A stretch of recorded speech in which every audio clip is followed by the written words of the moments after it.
Let's be brutally honest right now. That's a big question. I'm looking for someone who doesn't want to go to base camp, but they want to go to the very top. Whether it's here, India, New York. Civilization was born at happy hour. That's what wins. That's what stands out. That's what people are interested in. That's what I want to know. The Hospopreneurs Podcast with James Henderson. Hello and welcome to episode 139 of the Hospopreneurs Podcast. Andrew, Taylor and Paul Schulte, co-founders of The People, join me on the program today. With over 18 years in hotel development, design, investment and operations, Andrew is responsible for leading the company and overseeing capital raises. He's a trained lawyer, the founder and managing director of Creative Property, a boutique hotel advisory and development business, and the previous head of development for Starwood and Mirvac, both of which were acquired by Marriott and Accor respectively. Paul, who carries over 2 decades of experience as the owner and operator of dozens of hospitality venues, was previously a director of hospitality group Keystone and has created market-leading human-centric concepts across Australia and the US. Together, by reanimating and revitalising legacy properties, they're activating spaces in new ways while respecting regional heritage and working with the fundamental belief that dining should be fun.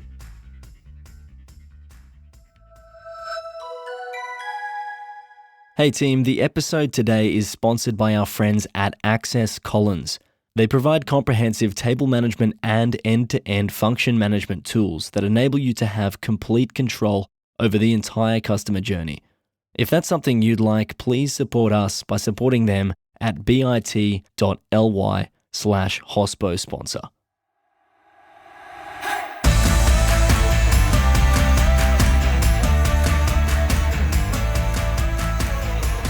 Hello and welcome to the show, Andrew and Paul. G'day, James. Hello, mate. How are you?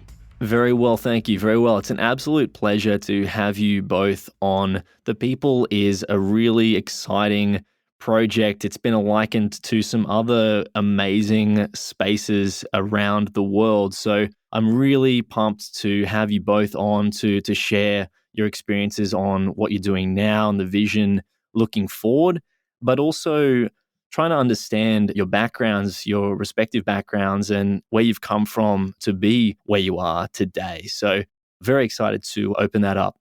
Amazing. Thanks for having us, James. Andrew, Paul, as you know, the first question that I like to ask on the program is a crazy hospitality story or exceptional hospitality experience. I'm really interested in each of your stories. I'd love to hear what you have for the program today. I might start with you, Andrew, if you've got something to begin. Yeah, mate, appreciate the opportunity. I guess, mate, I'd been on a pretty large overseas trip to London. You know, you step off the plane after close to 30 hours and you're looking at checking into your first hotel after getting off Heathrow Airport. And I think I'd always thought London was a bit of a shitty, cold, wintry town. And I guess when I arrived in December about 5 or 6 years ago, I was really pleasantly surprised with what I got at an amazing sort of boutique hotel that I'd had on the list for a long time, which is known as the Hoxton. The Hoxton's a local UK brand, gone on to do some pretty incredible things. But I think it was just being greeted with the warmth of this amazing lobby, bustling with people. The people were young, they were happy, energetic. I kind of wanted to drop my bag off and forgot why I was there, I think is the point. For me, a hospitality experience was a lot deeper than just a one-off transaction or an occasion. It was, in this case, how I used this hotel for the base for the next couple of days and really felt connected to the place by the people that I got to share it with. And the service was great, the product was great, but it was the kind of sum of all its parts and just changed my way of thinking about hotels from there on in, basically. Love that. And how did you use that space? What actually happened there? Yeah, it was a business trip, but I think your first instinct is get to your room, freshen up. And you do all that stuff and you kind of unpack, but all you want to do is get down and with laptop in hand, you're torn between wanting to see the city and really just immersing yourself. And I think I spent the first day I was there, like between 9 and 3, just on the same sofa, checking out all the people, eating, drinking on my own as well, which is interesting. So I felt comfortable being in a big city with people around us. But yeah, it was just that kind of hospitality spirit of being welcomed and attended to, but not pushy. And I think it's just something that's really been missing from the Australian environment and market for such a long time. So, yeah. I see that. I see. Okay, so I'd love to open that up a little bit more later on. But Paul, I'm interested in your story. Thank you, Andrew, for sharing yours there. Paul, what's your crazy hospitality story or exceptional hospitality experience?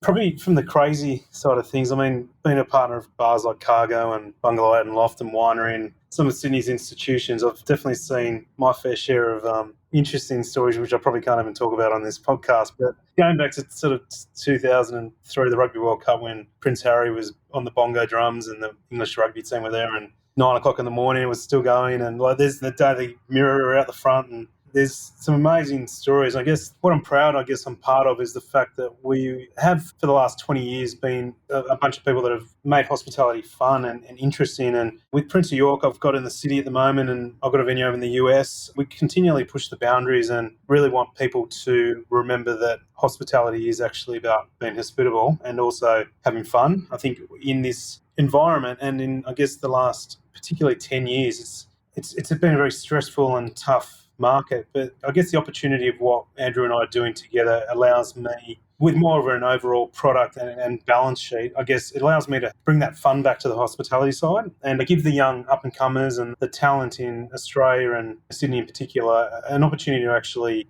do what they do. And I think people will notice that. And I think when they come to our venues and stay with us, I think you'll notice a sense of more relaxed fun being had.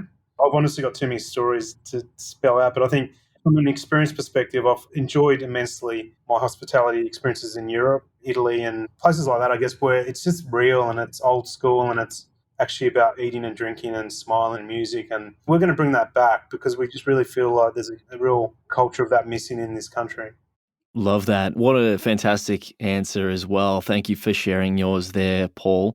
And it's also a good way to for me to then bring up some more of the work that you're now doing together. But before we discuss what you do together, I'd love to know why you're doing what you're doing together, whether you have different drivers behind your work or whether then together it's come together as a single why, or do you maintain those idiosyncrasies between your factors that drive each of you? I'll start with you, Paul. You're on a roll. I'll continue with you there. Yeah, why is because fundamentally we believe that the accommodation and the hospitality model in Australia is somewhat broken. And what we mean by that is that Andrew and I have known each other for 12 plus years, and we've actually worked together in a site where we actually made a difference, both from an accommodation and a hospitality perspective, being a site over in Manly, where we saw the guest experience being improved by the operators of both the accommodation and the hospitality working together. There's too many examples in Australia where they're separate leases, they're just driving their margins, and ultimately the guest is the person that misses out on that ultimate experience. You go to places like the US, once again the UK, where the buildings are run by one group, and you really notice that from what happens in the room to what happens downstairs to the rooftop to the basement. I guess we've wanted to work together for 12 years and we have respected each other in our own industries, and it was COVID that made it the time to stop and actually make it happen, and that's incredibly exciting. You want to elaborate on that one, Andrew? I can feel you've got some things to say there. He's done well, hasn't he? Because I think we have this knock-on effect with each other where we both inspire each other to be pushing, as Paul said, the boundaries all the time. And I think that we both came at this from different sides of the equation, but we've always realised that the collective value of both together. And if we can wrap that up in a concept of amazing people that we're surrounding ourselves with and locations and neighbourhoods, then we know we've got this really compelling story. And I think in the Australian context, as we said, there's just a huge gap between what seems to be great establishments or venues, and they might be old pubs, they might be great restaurants or bars, and then this kind of accommodation sector, which has just been really serious and often dominated by the big end of town. And I think that what's failed to happen is that it's sort of lacking relevance in 2021. We would have done this much earlier, but I think we're now just getting our time in the sun. And I think that we've probably come up through the ranks of doing the hard yards, but in the same way, we know that it's not a business as usual approach. You've got to be really creative. You've got to be really global in your thinking. You've got to be smart and savvy when it comes to cost and technology. So the why for us is really about, it's what drives us day in, day out is to look at the conventions and say, is that actually the best way? And there's a good chance it's not. I think that's a given that that's just the people we are. I think it's a good opportunity to ask, while you're still on the mic there, Andrew, what it is that the people is and what's it all about, and what is it that you're building in Australia by bringing those concepts that we've talked about so far into the local world, particularly in Sydney? So, mate, we're incredibly fortunate because we've got these 7 assets in Sydney, which in and of itself is so hard. You've got such a barrier to entry, as Paul said, in Sydney alone, with cost of living or cost of land, that we've got these 7 pub assets that are all spread throughout some of Sydney's best locations and neighbourhoods. And they're beautiful old historic or heritage buildings that frankly have been really unloved for a number of years. We're fortunate enough that our partners and investors see it as an opportunity to launch a new way of approaching hospitality and accommodation. And the people was about saying that in each location and neighbourhood, there's a really strong identity, and that a pub in Erskineville versus a venue in Darlinghurst or Balmain, for that matter, for anyone that's from Sydney, they'll know that there's such a difference between the demographics, and therefore the experiences need to be really unique. So we launched the people as the collective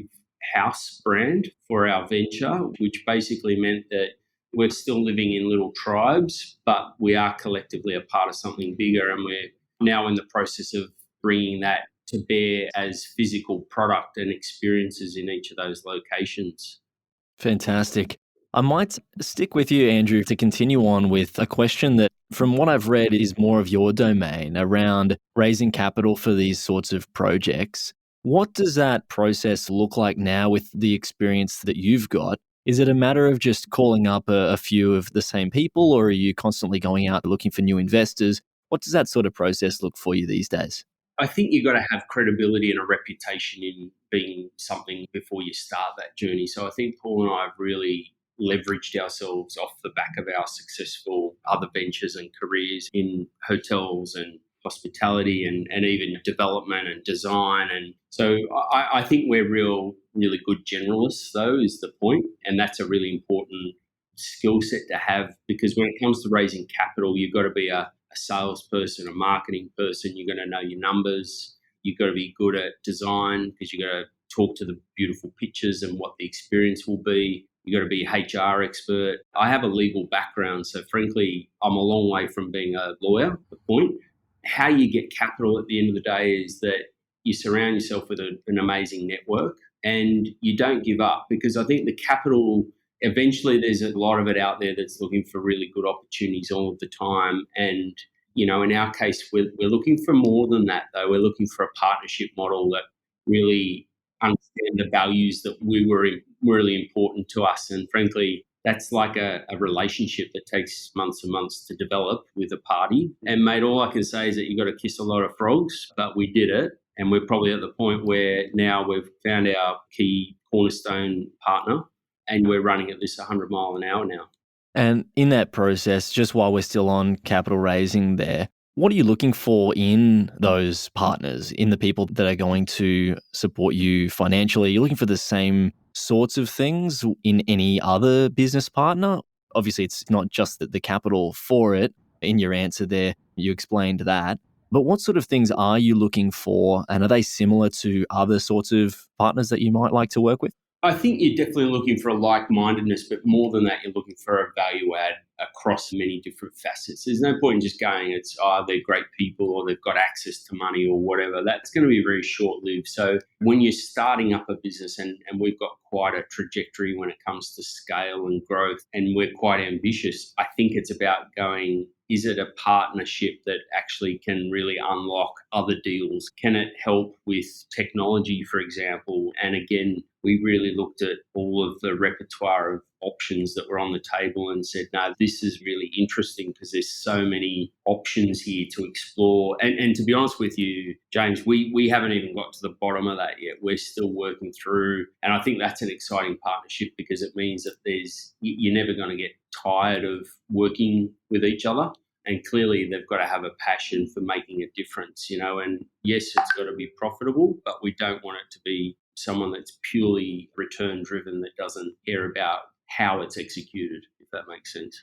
Yeah, absolutely. And both of you have, from what I've read, pride yourselves on the human aspect of these experiences, this human-centered focus of hospitality. And in both of your stories at the beginning, touched on those things. In your answer there, Andrew, you did touch on design, and I'd like to hand over to Paul to discuss more around that design aspect of things, being someone who's been so key to a lot of projects in Sydney there, even across Australia. So, there's 10,000 or was 10,000 people back when you were involved there over that time, Paul, and I'm sure you've got some even updated figures on that one for me. But yeah, I'd love to know some more about your experience on the design end and maybe to elaborate on that human-centered focus of the business.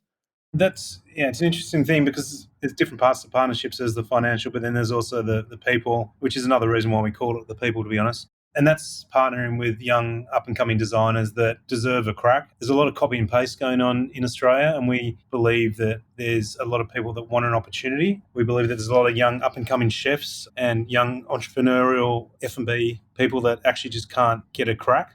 So from a design perspective, we design our venues to not only feel local and real, but we also want them to be interesting and able to be, changed so we can actually add elements that are going to complement local partners, being art or musicians or whatever it might be. At the end of the day, this is an aspirational product, and when you enter our venues, it will be an aspirational feeling. So the whole purpose is that there's an affordability issue in a lot of the areas we're in, and we're allowing people to come and stay there for a good price and be there for a few months if they so wish, and they're going to feel very comfortable and like they're actually part of that local community.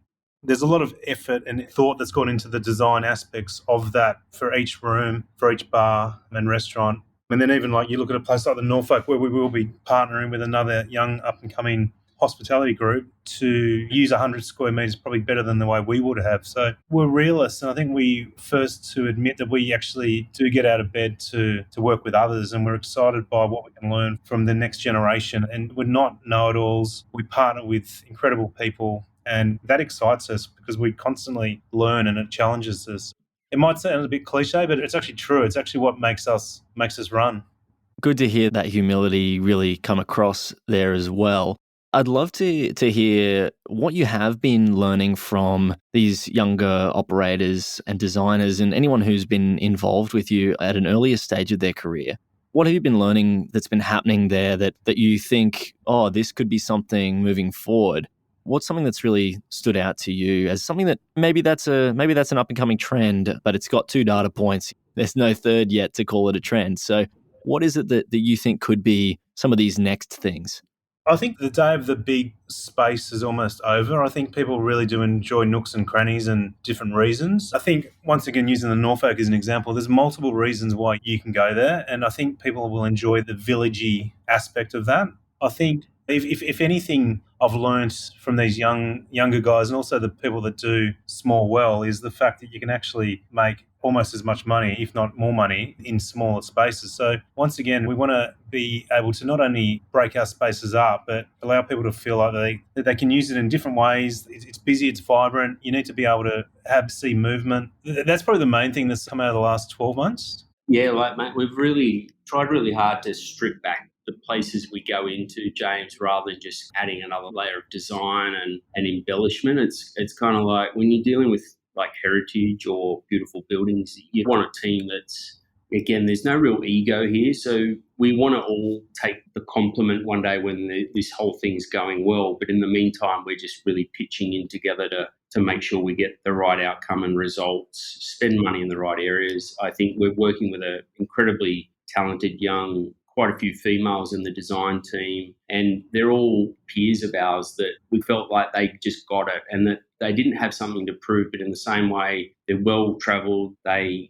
care about what their personal brand reflects the deals that they want to work on. So we've obviously invested in them as relationships. And I think that's just fed throughout the whole thing. And when it comes to design, we're not stopping with interiors, we're not stopping with furniture. We're really trying to keep that going throughout when it comes to even technology or the digital side of the equation, the branding. There's no one point, right, that we've meant is revolutionary here, but all the touch points we're trying to kind of, as Paul said, make work nicely together under one roof. Both of you have experience running other businesses beyond this one that you're now part of together. I'd like to know, and if you have different answers, that'd be amazing. Maybe you've got the same one, but where should business owners be looking as they're scaling to ensure that they do run a successful operation? We've looked at the Australian labour market and we all know how tough it is. So anytime you talk to hospitality players, you'll just hear the pains of big staff, payroll. And so we're trying really hard not to necessarily reduce that, but to make sure we spend the money wisely in the right areas and really cross-training people. Hotels have been doing this for a long time. Just you have people that can work across many different functions. That's one area. Technology, I think, Paul and I would agree is a huge opportunity still in our sector because, it wasn't even until COVID that we started to look at how to improve the labour efficiency model again, if that makes sense. And hotel accommodation in particular has been really bad at this, I would say, for the last 20 years. They haven't really moved with the time. So we're looking at kind of an app-based approach where, similar to a Qantas frequent flyer or a version of loyalty program, they'll be able to have their own profile. They can book the room, book their stay or meal. They can pay for it there. They've got their digital wallet connected. And it means that they can get a statement online. It means that by the time they're at the venue, they can just enjoy the space and the interaction as opposed to it being a kind of transactional experience, about check-in, signing forms. Have I done this? Have I passed over my credit card? So that's a big one, right, that we're really convinced will work with the millennial market that we're focusing on. Thank you very much for your answer there, Andrew. We have had other tech companies and hotel affiliated businesses on the program, platforms and the like. And I guess your business that you're building with the people is a platform in a sense to be assisting operators in a way that they haven't really been able to before. And I know, Paul, that's something that you're particularly passionate about there. I'd love to hear your thoughts on that. Yeah, I'm just particularly passionate about brands, I guess. I understand the value of a brand. I understand the millennial market recognises brands probably more than we have in the past. And also people want to trust their valuable dollars with a brand that they know and are proud of using. So what I'm trying to say there is within our businesses, as I sort of mentioned earlier, like we don't need 500 to 1,000 square metres of space. We prefer to break it up and actually have young up-and-coming partners and entrepreneurs to actually come to us and give their ideas a crack in a way that's affordable, in a way that they can succeed, and then potentially move on to the next property with us and build a bigger brand. And I think that's what's probably a little bit groundbreaking about this concept because no other hospitality group's really doing that. We really feel passionate about the thought process and the energy that these younger people have that actually want to achieve. And something like 75 to 80% of the millennial market wants to be an entrepreneur. So it's quite an interesting fact that we want to build our business to support that. And I just think that's a smart way to look at it because it's not about making as much money as possible every single time. It's actually about making it very interesting and successful and busy and vibrant and different. I'm just really a massive fan of uniqueness because it's a shame that Australia does a lot of copy and pasting because it needs to be safe because margins are tight. And we've got the luxury of actually working with large properties where we can give people a go. And that really excites me personally. And to have the support of operators such as yourselves who really do know what they're doing must be a great resource for anyone who does join you there. I'd like to know why now? Why is this the time to be building this sort of business? I might jump in, James, and say that, again, when we looked at the real estate angle to all this, and it's probably a key part of the criteria with getting a business like this is making sure you're going into the right neighbourhoods. And you can just see that they've been unloved and in need of that next generation of what does the future pub look like, and that remains relevant. And these have always been institutions, these places. So we know that they're going to stay, but we've got to give them a reason. And I think Paul and I just feel that COVID unlocked the local story a lot more. Obviously, the regional story's also been particularly successful and strong. But COVID in particular, along with rising housing costs and young people getting into the market, the pains of leasing apartments, all that has been a factor, which we believe means that we can reposition these assets from being daggy old pubs for middle-aged men or drinking beer to something that's culturally a lot more interesting. It's connected, it's safe. We're making them safe places and social places. And we're really reinvesting back into that local neighbourhood and community. We want it to be more diverse, as Paul said, and with retail through to food and beverage and different content that the community can come and enjoy. So I guess we're trying to create the pub of the future in a relevant way. As a social and functional and safe space by the sounds of things as well.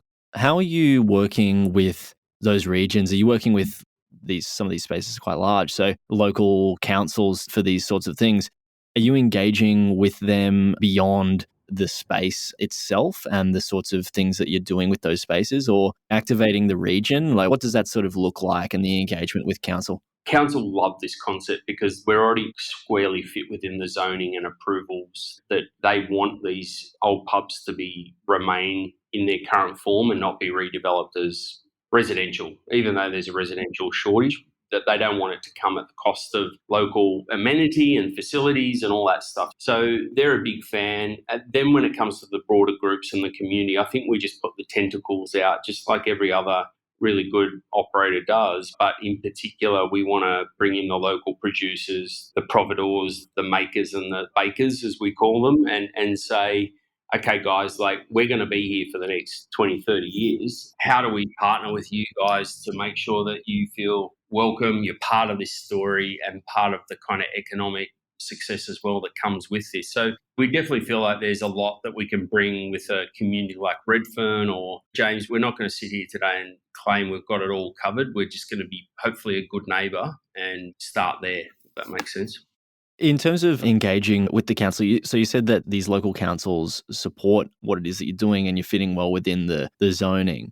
Is there anything that you're doing to activate it more than, I mean, you're obviously activating the space a lot being a social space, but is there anything that you're doing that's even more involved with business or other groups that maybe that listeners might be thinking, yeah, great, these are some awesome social spaces and bars and venues, and what is it else that you're doing there? I think, mate, we're really taking underutilised parts of the building and like we're giving back that space. So a lot of our focus has been on unlocking green space, rooftops and basement spaces. That sounds a bit uninteresting at parts, but if you think about it, open space is at an absolute premium in the inner city where we're typically located. We're really making sure that people's natural environments, it's a key part of their happiness, their health, especially in COVID. And remembering that some of our rooms will be appealing to a slightly longer stay market. So whenever we've got people staying with us for more than a week at a time, it might be a month while they're in between apartments, or it might be someone that's moving up from out of town and needs a place Monday to Thursday.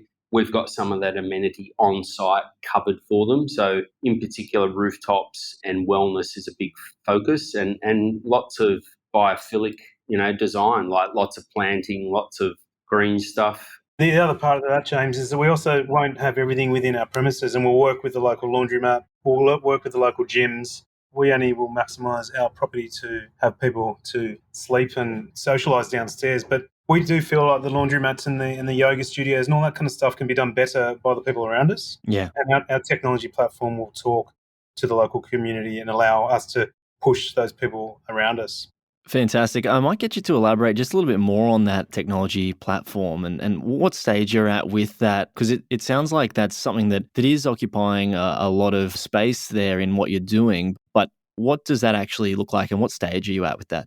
I'll answer it, James, by saying it's heavily under development and continues to change and morph. And I think we've identified this amazing need that's there that streamlines it, simplifies it. We're not trying to make the room experience overly techie, but we want it to be way more seamless, because at the moment you can't go from start to finish and just have all that paperwork taken out of the equation and the transaction. So that's the the first point. And then it comes to the engagement with our customer is let's make sure that we can communicate with them in a more natural, kind of authentic way where we can go, hey, welcome to the Norfolk Hotel. Let us know if there's anything we can do. We're doing drinks night at 5:00 and happy hour, or it might be that there's some content on tomorrow night that you're interested in. That level of direct communication doesn't really exist in basically the mainstream offerings that are out there. So, and I think most people and listeners would find that hard to believe. And there's obviously Instagram and socials and all that stuff that we're engaging with. But if you think about the customer that's likely to move around and try this again, it will remember their likes and dislikes and allow them to kind of tailor their profile as they go with their favourite coffee in the morning, their favourite cocktail at night, whether they like their groceries delivered on a Thursday instead of a Saturday, just little things. And I think that's a lot of work, but the tech is all there. All of that technology exists. What we're doing is working with a party now that's putting together the kind of full package for us. And it's not as scary as I first thought it would be. We were looking at developing an app from scratch, and now it's more of a series of platforms that are coming together and white labeled. And that will be the People's app at the end of it. And it's likely to be ready for download, I'd say, in about 4 or 5 months' time when we launch our assets at the back end of the year. Great. Moving away from the tech question there, as successful operators, each of you as successful operators yourselves, have you got, or who do you look to for advice now on your teams, your respective boards or other businesses that you work with? Maybe even personally, just people that you look to for advice. Yeah, I think we're in the process right now of actually building a pretty interesting board, both financial advice and also creative advice. Those people will also partner with us in some capacity through music and other means. In the past, it's a funny one. I've just got certain friends and people around me I've always turned to, including my father and what have you. So I'm in a different space to anybody in my family that's done anything like this. I'm not sure where I got it from, but this creative and hospitality and accommodation space is just a million miles from anything any of my family have done. So I'm constantly talking to the best in field. And as Andrew said earlier, it's surrounding yourself with people that actually are knowledgeable and smart and creative. And we both just get a real buzz out of talking to people and spending time with them. So a whole array of people, really. When you say talking to people and having fun with them, that sort of hue on the answer sounds like customers, sounds like people who are purchasing from you. But then before that, it sounded more like it could be anyone. So is it anyone? And what sort of information do you draw on from those people? Paul's got the best network in Sydney, so he's spoilt the choice. But as I observe him, I think what Paul is also saying is like, we love to continue to immerse ourselves in this business. We don't have all the answers. So half of it is enjoying it with our friends and family and then going, where can it be better? Where can we improve it? We all love to travel. We all love to get out there and try. So we're surrounded by that just in terms of our day-to-day. When it comes to mentoring, I think sometimes I find that challenging at times because sometimes I want it more structured and more someone that can help me find answers. But I think I've learned that we're almost the guys now that aren't the young guys anymore. So we're learning from younger people who's kind of hopefully teaching us is another way. But then I would go, I think in our private lives, I think we get a lot of support from our immediate families to go, yeah, this is a path that you were made for, keep it up, stick at it. It's a lot of that. And frankly, there's no one to turn to that has all of the answers, even though we're surrounded by incredibly smart and capable people. It's just a constant sort of adventure is probably the only way of putting it. Yeah, I think so. Just further to that, James, it's a weird period because I'm particularly enjoying the investors and the group of people we surround ourselves, the design team from Public Design. I really enjoy all those. They're all about our age and they're all got different opinions. I think it's a weird one because the older people you turn to have obviously got a certain way they've done business in the past, and that's very respectful, and you've got to listen to that. And then you've got this millennial who's doing things completely different and opposite. And it makes us as individuals and this particular age bracket of Gen X and Gen Y of having to think differently and challenge every aspect. It's a weird world we live in, and it's like I personally challenge everything, and that's quite painful at times for the people around me, but I just think there's always better ways and different things that can be done. I hate copy and pasting. So when it comes to mentorship, it's a real array of people, old and young, but then you've got to really think about it and put it in your own context. Thank you very much for both of your answers on that one. I just have one last question for each of you today. I might start with Andrew for this last one. That's, who would you like to hear on the show? Yeah, the guys out of proper hotels in the US at the moment are pretty hot, and I'd love to personally hear what they've got to say about the whole hotel and hospitality space, because they're killing it. So that's definitely interesting. Yeah, fantastic. And Paul, do you have someone that you'd like to hear on the show? Yeah, I'd probably go international again as well. I think there's the guys from Sonder and what have you in the UK that are doing this hybrid model of co-living and boutique hotel as well. I'm really interested in hearing more international people and making sure that Australia continues to develop its diversity and its thought patterns, because we are so isolated over here and we are so in our own little bubble. I think Australians will only prosper by hearing more of the international flavour of what's happening, and there's such an opportunity to grab this right now and actually make Sydney, Melbourne, the coast, or Perth really interesting and different. Fantastic. Look, thank you very much, Andrew and Paul, for joining me on the program. It's been fantastic to have you on to learn about your experiences, and I'm very excited to see how the People develops further. Yeah, thanks for your time, James. Amazing. Thanks, James. Cheers, mate. This program is hosted by James Henderson, with technical production by Jake Olver. Voiceovers were by Angus Brennan and Shim Phelan. Thanks to our distribution team, and a special thanks to you for tuning in every week. This program was produced by H Media. We'll see you soon.